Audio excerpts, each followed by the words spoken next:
Herkese selam. Bugün sizlerle Çakallarla Dans filmi hakkında konuşacağız. Videoyu beğenirseniz beğenmeyi unutmayın.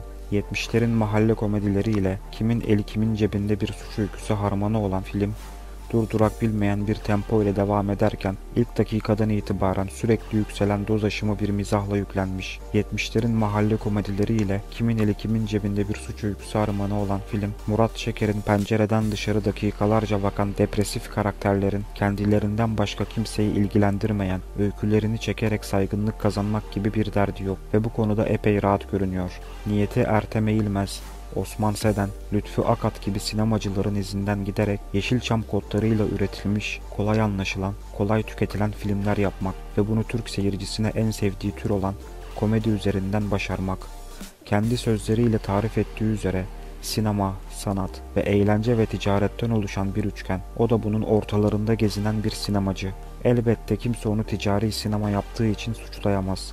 Sonuçta başkalarının parasıyla seyredilmeyen filmler yapmak yerine kendi parasıyla seyredilen filmler yapıyor ki bana kalırsa daha dürüst bir yaklaşım bu. Fakat komedi filmi çekiyorum diye ucuzculuk tuzağına düşmeyecek kadar da sinemayı ciddiye alıyor Murat Şeker. Çakallarla Dans oyuncu ekibi de bu çabanın sonucu olarak İlker Ayrık, Timur Acar, Murat Akkoyunlu, Şevket Çoruh gibi işini ciddiye alan ve tek başına mizah üretebilme potansiyeli yüksek isimlerden oluşuyor.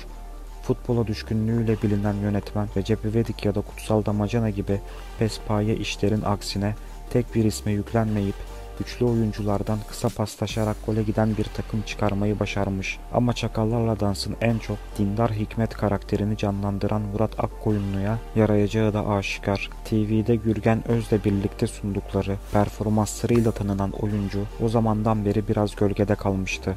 Akkoyunlu bu defa kendisine verilen geniş alanı ustaca kullanarak İlker Ayrık'a rağmen filmin en akılda kalan oyuncusu olmayı başarıyor. Kokaini pudra şekeri sanıp böreğe serptikten ve yedikten sonra başına gelenler video paylaşım sitelerinin gözdesi oluyor. Açıkçası bu kadar sağa sola sapan öykünün her an raydan çıkarak duvara taslayacağını düşünüyordum.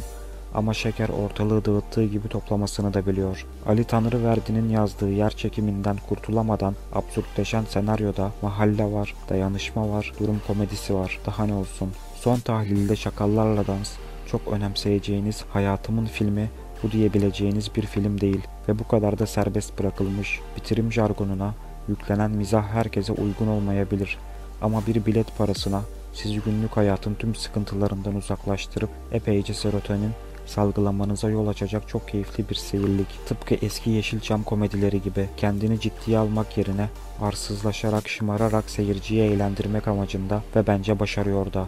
Gülmeye ihtiyacınız varsa mutlaka izleyin. Pişman olamazsınız.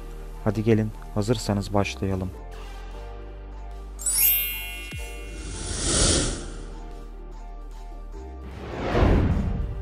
Çakallarla Dans, son dönem Türkiye sinemasında hatırı sayılır oranda artmaya başlayan bir komedi, suç filmlerinden iyi bir örnek olarak öne çıkan yapımlardan. Büyük bir şirket muhasebecisi olan Servet, paraya olan hırsından dolayı gözü dönmüş karısının gazına gelerek şirketin internet hesapları üzerinden azımsanmayacak miktarda bir parayı patronundan çalmak amacıyla plan yapar. Bu planın bir parçası da en yakın arkadaşı olan Gökhan'dır.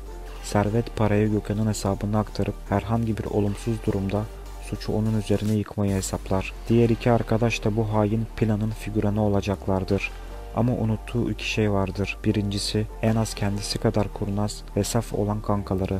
İkincisi ise çakallık yapmaya çalışırken zaten çakalların alangilli oyunlarının tam ortasına düşecek olmalarıdır. Dört kafadar başlattıkları bu işi beklenildiği gibi ellerine yüzlerine bulaştırır ve başlarına gelmedik bela kalmaz.